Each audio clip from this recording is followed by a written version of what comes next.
अस्सलाम वालेकुम जी। This is Roshan Ali Azeem, advocate Supreme Court of Pakistan. कल मैंने एक वीडियो बनाई थी, उस पर मैंने जो लीगल पोजीशन थी पाकिस्तान, इंडिया और नेपाल के कवानीन की, जिसमें मैंने वो कवानीन बताए जो सीमा हैदर, सीमा रिंद, सीमा जखरानी ने जो वो कानून तोड़ा और पाकिस्तान से मुंतकिल हुई अपने 4 बच्चों के साथ नेपाल के बाद वो फिर इलीगली इंडिया में इंटर हुई। वो कवानीन तो मैंने बताए, लेकिन उस वीडियो के बाद कुछ सवालात ये आ रहे हैं कि अगर पाकिस्तानी कानून टूटा है तो उसके बाद क्या होगा, क्योंकि पाकिस्तान में तड़की मौजूद नहीं है, तो अब क्या होगा।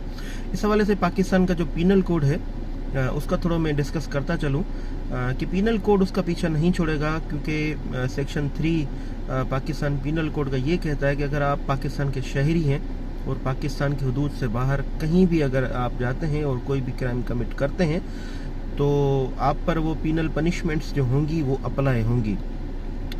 क्योंकि कुछ सुप्रीम कोर्ट के डिसीशंस भी हैं, तो ये शक जो है दूसरे कवानीन पर भी अब लागू होता है, क्योंकि सीमा हैदर ने जो पासपोर्ट एक्ट पाकिस्तान का है वो ब्रेक किया है, तोड़ा है, और इमिग्रेशन जो लॉ है वो उसने तोड़ा है।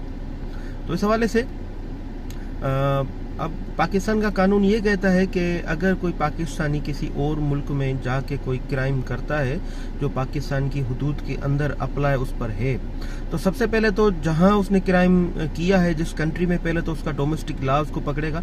अगर वहां से वो निकल के कहीं पाकिस्तान में वापस आता है तो पाकिस्तान की अंदर उस पर कानूनी कार्रवाई की जाएगी। दूसरा पहलू उसका ये है कि एक्स्ट्राडिशन ट्रीटी होती है इंटरनेशनल लॉ में,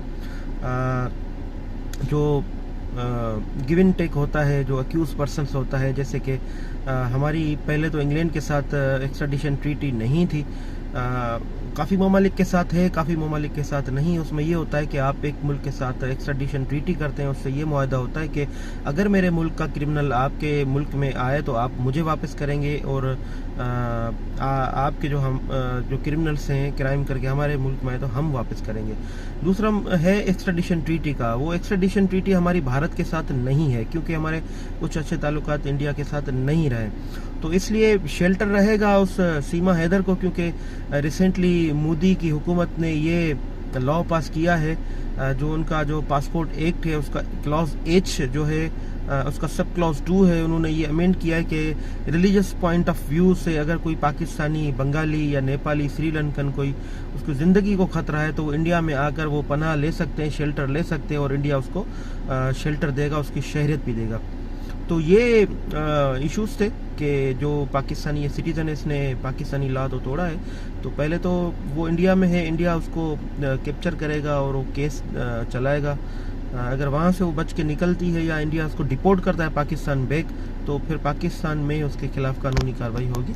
और लॉ की जो बेसिक डेफिनेशन है क्रिमिनल लॉ की, वो है law can never be waived at any cost. Law जो है वेव नहीं होता है, माफ़ नहीं होता है किसी भी सूरत में, चाहे कितना भी वो बड़ा शख्स हो। तो लेट्स सी क्या होता है।